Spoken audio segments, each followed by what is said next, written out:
சாதியை தூக்கி பிடிச்சிட்டு சாதி ஒரி கொண்டு தெரிஞ்சான் அப்படின்னா அவன் ஆரியனுக்கு பிறந்தவனாக தான் இருப்பான். அவன் சொல்கிறான் சதியின் விளையாட்டு. கன்சிராம் பிற்படுத்தப்பட்ட மக்களுக்கான ஒரு தேசிய தலைவர். ஒரு தலைவர்னா அது கன்சிராம் மட்டும்தான், வேற யாரும் கிடையாது.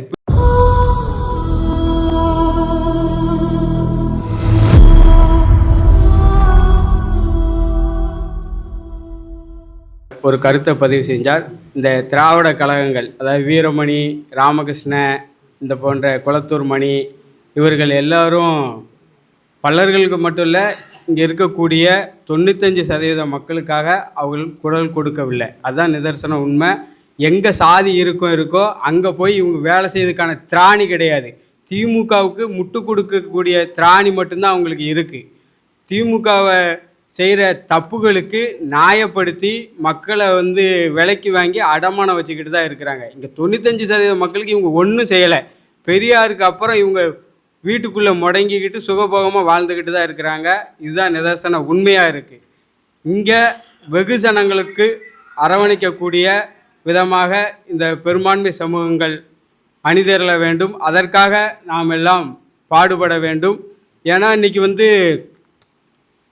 சாதி ஒழிப்பை பேசுவாங்க, ஆனால் சொந்த சாதியை எதிர்த்து பேச தயங்குவாங்க. அதுதான் நடந்துக்கிட்டு இருக்கு. சாதி ஒழிப்பை ஒரு பிற்படுத்தப்பட்ட சமூகத்தில் இருக்கக்கூடியவன் யார்கிட்ட பேசுவான் அப்படின்னா பட்டியல் சமூகத்திட்ட பேசுவான். அவன் சமூகத்திட்ட பேச மாட்டான். அவன் சமூக சாதியை வெறி கொண்டு இருந்து அதை அடித்து காலி பண்ண மாட்டான். ஆனால் இன்றைக்கி இங்கே இருக்கக்கூடிய பல்லர்கள் இவங்க சுயசாதி பற்று, பிரசாதி நட்பு அப்படிங்கிற விஷயத்தில் சாதி வரி ஏறி போய் ஒரு கூட்டம் இருக்குது. அதுக்கு எதிராகவும் இந்த சொந்த சமூகத்தில் இருக்கக்கூடியவங்க தொடர்ந்து செயல்பட்டுக்கிட்டு இருக்கிறாங்க.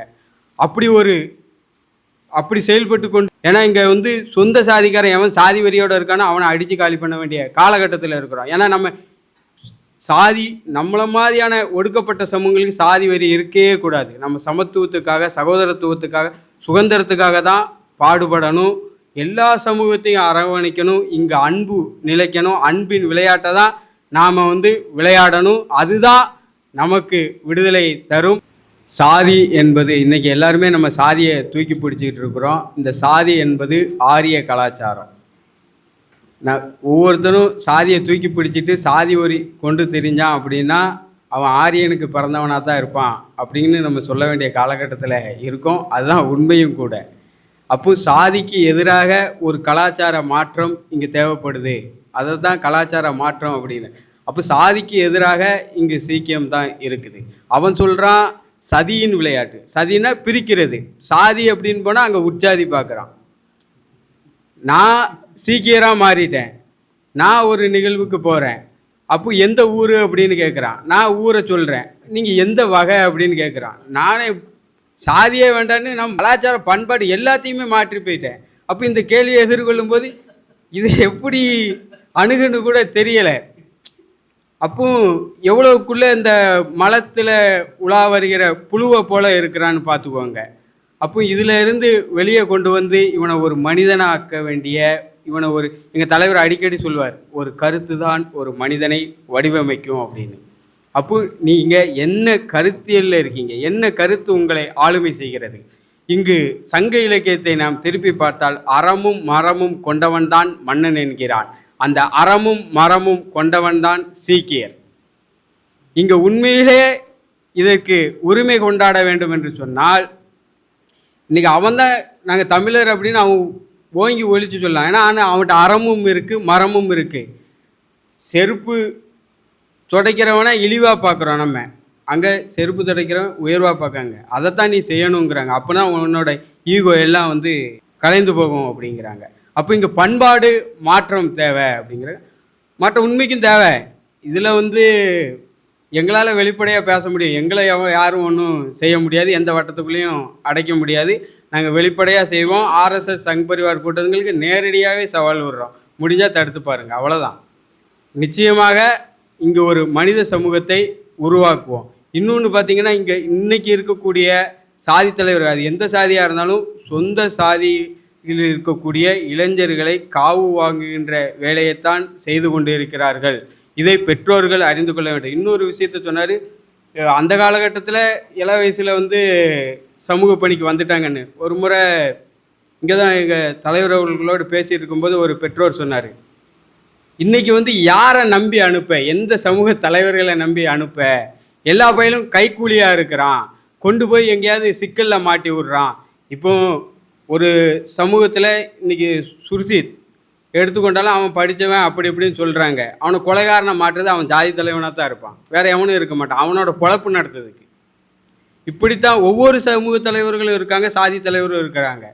அப்போ இவர்களை புறந்தள்ள வேண்டிய, அப்புறப்படுத்த வேண்டிய காலகட்டத்தில் இருக்கிறோம். அப்போது ஒரு நல்ல கருத்தியலை மக்கள்கிட்ட கொண்டு போய் சேர்க்கும் பொழுது அவர்களாக அப்புறப்படுத்திடுவார். இதில் உணர்ச்சி வசப்பட்டு பேச வேண்டிய அவசியம் இங்கே கிடையாது. இப்போ வந்து உணர்ச்சிக்கோ அருவாவுக்கோ வேலை கிடையாது, அறிவுக்கும் அதிகாரத்துக்கும் தான் வேலை.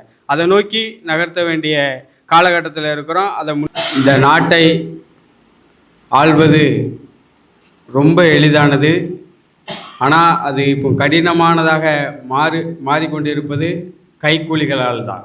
அதுவும் அம்பேத்கரிய கைக்கூலிகளால் தான். ஏன்னா இவங்களுக்கு வந்து ரொம்ப மதிப்பு அதிகம். இவங்க மதிப்பு கூட்டப்பட்ட கைக்கூலிகள், அடிமைகள். இந்த அடிமைகளை தலைவர்களாக, நமக்கு விடுதலைக்கான தலைவர்களாக நம்ம நினைக்க போய் தான் இன்னும் அடிமையாக இருக்கிறோம். இவர்களுடைய முகத்திரையை கிழித்தெறிய வேண்டிய காலகட்டத்தில் இருக்கிறோம்.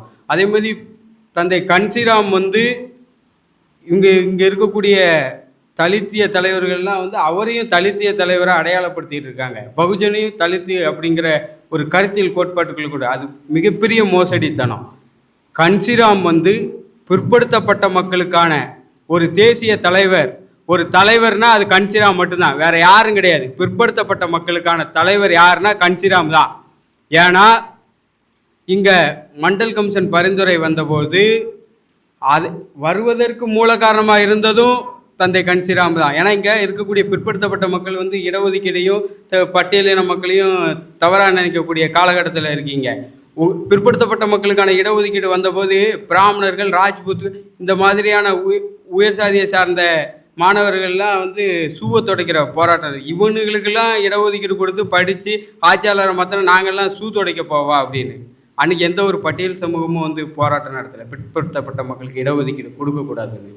ஆனால் பட்டியல் சமூகத்தை மக்களோட அந்த அடித்தளத்தில் தான் பிற்படுத்தப்பட்ட மக்களை ஒருங்கிணைச்சு பிற்படுத்தப்பட்ட மக்களை அரசியல் ரீதியாக ஒன்றிணைத்தார். அதை தான் எங்கள் தலைவர் அன்பும் உரையாடலும் இங்கே நிகழ வேண்டும்னார். இங்கே இருக்கக்கூடிய பட்டியல் சமூகத்தை சார்ந்தவர்கள் பிற்படுத்தப்பட்ட சமூகங்களோடு அன்பாகவும் உரையாடல் மூலமாக அவர்களோடு உரையாடி அரசியல் ரீதியாக ஒன்றிணைத்து நிரந்தர தீர்வை நோக்கி, அரசியல் அதிகாரத்தை நோக்கி அணிதிரட்ட வேண்டும். அதை நோக்கி நாம் நகர்வோம், நகர்த்துவதற்கான வேலையை செய்வோம்.